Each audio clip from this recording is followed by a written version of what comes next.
Olá, queridos, tudo bem? Ah, Você sabe o que é prioridade para Deus em relação à sua vida? Porque para a sua vida você sabe o que é prioridade.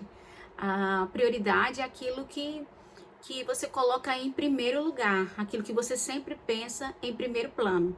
Então, quando a gente se casa, a gente coloca em primeiro plano a fidelidade, a felicidade. Quando a gente tem os filhos, a gente coloca em primeiro lugar saúde, educação, lazer. Quando a gente vai trabalhar, a gente coloca em primeiro lugar é, um serviço de qualidade, se tornar um profissional reconhecido. Mas e para Deus? O que é prioridade para Deus em nossa vida? Porque quando a gente às vezes ora e coloca as nossas orações diante de Deus, a gente tem uma ideia do que você quer e você apresenta para Deus.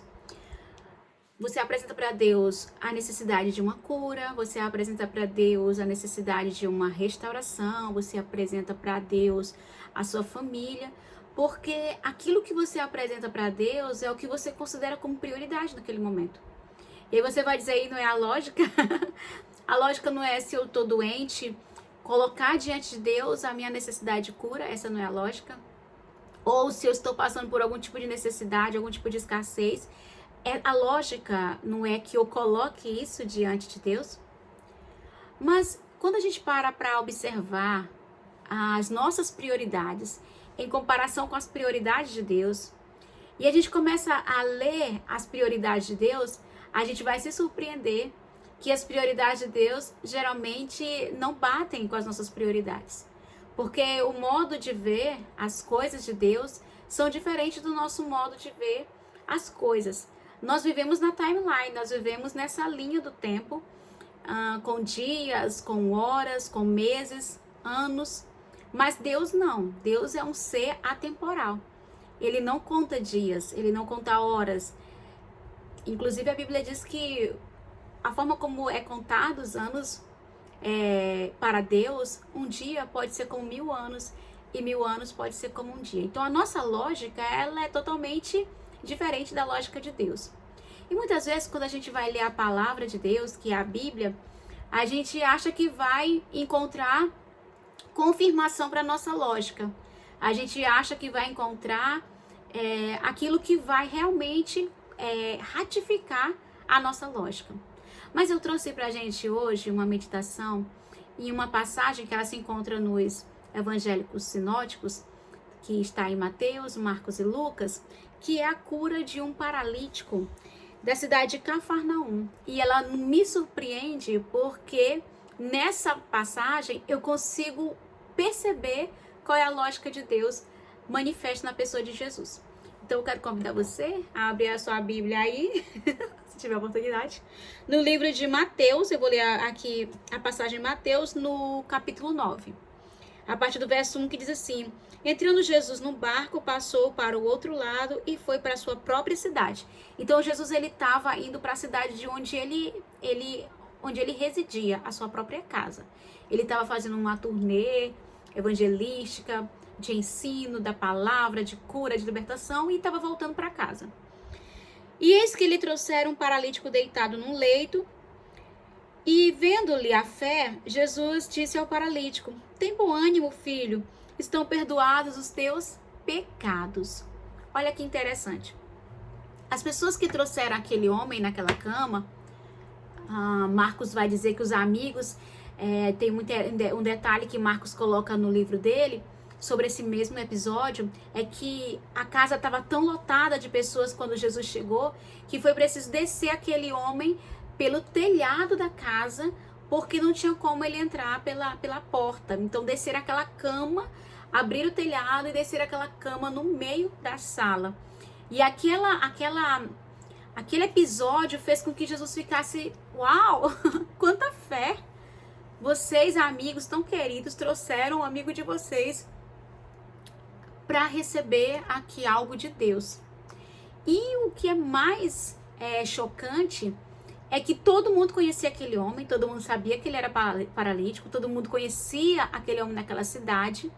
E quando Jesus o vê, ele se admira, né, da fé do paralítico, da fé dos amigos dele, mas ele não o cura. A Bíblia diz que ele disse: tem de bom ânimo, filho, perdoados estão os teus pecados. Aquela fala de Jesus inquietou tanto as pessoas que estavam ali, inclusive os próprios fariseus, porque quando ele chegava em um lugar, tanto pessoas que criam nele, quanto espectadores que estavam ali para sondar a forma como ele agia, para pegá-lo em algum deslize quanto à lei, ou alguma fala contra o governo que estava ali naquele momento. As pessoas faziam de tudo para pegá-lo em uma coisinha pequena, para desacreditá-lo, para torná-lo sem credibilidade e mentiroso. E naquele momento, quando Jesus disse: perdoados estão os teus pecados, as pessoas que estavam ali esperando um espetáculo, esperando um show, esperando aquele homem que estava na cama sair levantando e caminhando, não aconteceu. Por quê? Por que Jesus não o curou? Por que Jesus o perdoou? E eles começaram a pensar no seu próprio coração e começaram a blasfemar. Como pode? Esse homem está enfermo, o que ele precisa é de cura, o que ele precisa é de libertação. Não, ele precisa é caminhar. A prioridade desse homem não é ter os pecados perdoados. A prioridade desse homem é andar. Como é que ele vai trabalhar? Como é que ele vai cuidar da família se ele não anda? E naquele momento Jesus percebeu que eles estavam não querendo o que Jesus queria, não querendo o que Jesus estava liberando, mas eles já tinham no seu próprio coração o entendimento do que eles queriam. Eles queriam um espetáculo. E aí Jesus disse, porém, conhecendo os pensamentos dele, Jesus disse: por que cogitais o mal no vosso coração? Por que vocês estão pensando mal sobre mim? O que é mais fácil para vocês dizerem? Perdoados estão os teus pecados, ou levanta e anda? Para eles, o que eles esperavam era ver o milagre daquele homem andar.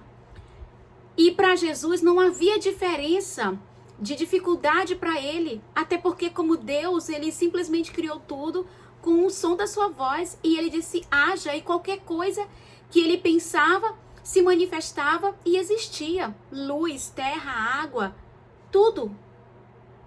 Então, um homem com esse poder pode sim dizer levanta e anda, e a pessoa se levantaria. Mas o que é interessante nessa passagem é que Jesus, a primeira coisa que ele fez foi perdoar os pecados, porque para ele, os pecados perdoados significa realmente uma cura. Porque de que adianta você andar, ter os dois pés, as duas perninhas, os dois olhinhos, falar, ter as mãozinhas e não ter a sua salvação eterna? Então, o que era a prioridade para Jesus não era aquele homem andando, mas aquele homem salvo para a eternidade. Porque aqueles homens e aquele homem enfermo estavam vendo no presente, e Jesus estava lançando uma palavra para a eternidade, estava lançando uma cura eterna. Muitas vezes a gente espera que a cura seja algo físico, mas o Senhor quer nos dar uma cura muito maior, que é uma cura eterna, uma cura de espírito, que vai transcender o nosso corpo físico.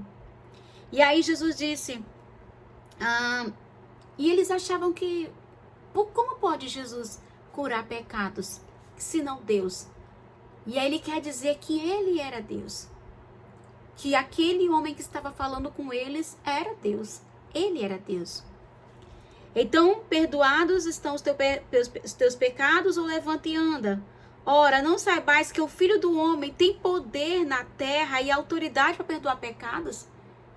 Eles estavam diante daquele que poderia perdoar os pecados e estavam pedindo uma coisa muito pequena diante do que ele podia dar. Você está ali diante do homem, do dono do ouro e da prata, que pode tudo, te dar um iate, uma casa maravilhosa, te dar toda a riqueza que você puder. Aí você diz, eu gosto mesmo de comer uma pizza, me dá uma pizza. Então é uma coisa tão pequena diante daquilo que ele pode te dar, diante daquela grandeza que ele tem.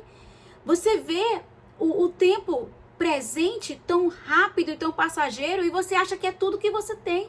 Só que se esquece que sua vida, sua alma, seu espírito é eterno. Ele foi gerado na eternidade, ele vai voltar para a eternidade. E Jesus disse para eles: o Filho do Homem tem autoridade na terra para perdoar pecado. E aí ele olhou para o paralítico: ah, querido, pois então levanta e anda. Toma teu leito e vai para tua casa. E ele se levantou e partiu para casa.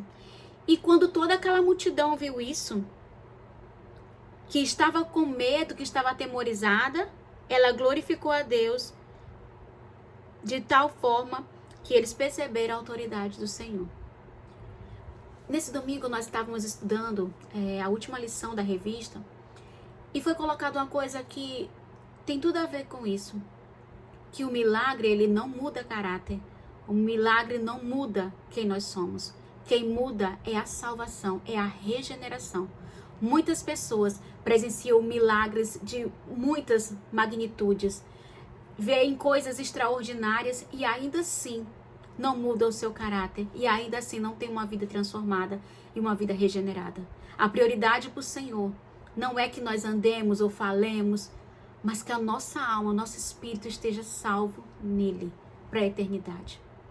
Porque a nossa vida é como uma cordinha que você apresenta só uma pequena parte da cordinha pintada de branco e você imagina assim: ah, esse pedacinho aqui é a minha vida. Mas aí quando começa a surgir a eternidade, que ela não vai ter fim, não vai ter fim, não vai ter fim, não vai ter fim, a salvação vai fazer a diferença aqui e não aqui. A salvação vai fazer a diferença na eternidade. E o que o Senhor considera como prioridade? Sim, Ele considera nosso bem-estar como prioridade e Ele cuida de nós, mas Ele se preocupa muito mais com o nosso espírito. E Jesus sabia disso. Ele sabia que aquelas pessoas que viam aqueles milagres, que estavam ali naquele momento, seriam muitos daqueles que estariam com Ele durante o momento da crucificação, gritando: crucificam! Muitas pessoas que viram milagres, manifestações da glória, estavam lá durante a crucificação. Essas pessoas que viram milagre não tiveram uma mudança, uma regeneração, não tiveram uma transformação em Cristo Jesus. E estavam ao lado dele, estavam conhecendo ele, estavam aprendendo com ele, mas ainda assim não tiveram uma vida transformada. Então eu penso, o que é a nossa prioridade? A salvação, ela é diferente, ela é muito mais profunda, ela nos projeta para a eternidade. Pense sobre isso, pense sobre aquilo que o Senhor tem priorizado na sua vida e na sua família. E eu te abençoo, em nome de Jesus.